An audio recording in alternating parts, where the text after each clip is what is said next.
एक शहर में एक महात्मा जी रहते थे। वह रोज मंदिर जाते थे और कृष्ण कन्हैया के भक्त थे।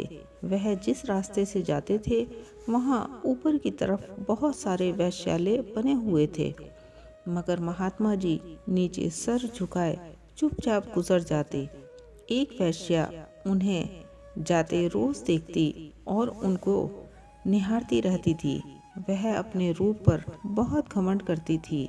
वह मन में सोचने लगी कि मैं इतनी रूपवती हूँ कि हर कोई मुझ पर मोहित होकर मेरे पास आ जाता है और मेरे रूप का रसपान करता है, मगर यह महात्मा मेरी ओर देखता तक नहीं। यह सोचकर उसके अहंकार को बहुत चोट लगती है। वह मन में ठान लेती है कि इस महात्मा को अपने रूप के दर्शन जरूर कराएगी। अगले दिन महात्मा वहां से गुजर रहे थे कि वैश्या उनको अपनी ओर आकर्षित करने का प्रयास करती है, मगर वह उसकी ओर नहीं देखते।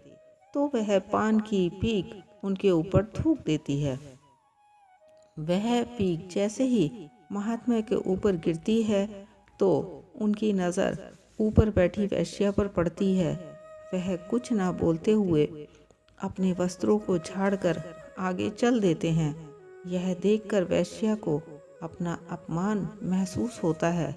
वह अपने दलाल को गुस्से में कहती है कि तुम्हारे होते हुए कोई मुझे देखकर मुस्कुरा रहा है, तुम यहाँ बैठे हो। यह सुनकर दलाल वहीं पास पड़ा डंडा उठाकर महात्मा के पीछे चल देता है और उसके सर पर दे मारता है और वैश्या की तरफ देखकर कहता है कि देख, मैंने बदला ले लिया। तभी महात्मा ने देखा कि उनके सर से खून निकल रहा है।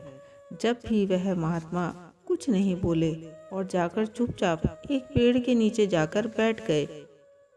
इधर वह दलाल अपनी जीत पर मुस्कुराता हुआ वापस वैश्यालय की सीढ़ी चढ़ रहा था और जब वह ऊपर की आखिरी सीढ़ी पर पहुंचता है तो धड़ाम की आवाज से नीचे की ओर गिरा।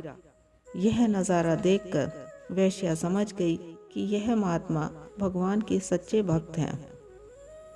वह दौड़कर नीचे आई और महात्मा के चरणों में गिर गई और उनसे माफ़ी मांगने लगी।